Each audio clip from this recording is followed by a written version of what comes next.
Hi friends, Deepavali ஸ்பெஷலாக டிஃப்ரெண்ட்டான ஜாங்கிரி செய்யலாம் வாங்கக்கா. சரிடா கண்ணே. அதுக்கு தேவையான பொருள் 2 டம்ளர் மைதா, 1 டம்ளர் கோதுமை, 1/2 டம்ளர் பச்சரிசி மாவு, 3 ஸ்பூன் கார்ன்ஃப்ளவரு, சர்க்கரை தேவையான அளவு, ஏலக்காய், தேவையான உப்பு, கேசரி பவுட்ரு, சோடா மாவு இதுக்கு தேவை.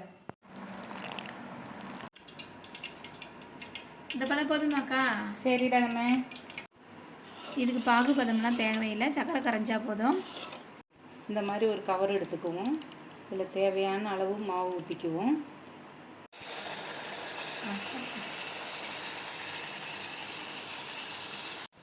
அடுத்து என்னடா கண்ணு செய்யலாம்? கார பூந்தி செய்யலாமா?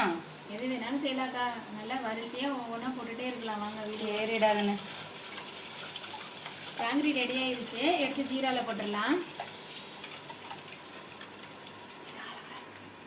இது நல்லா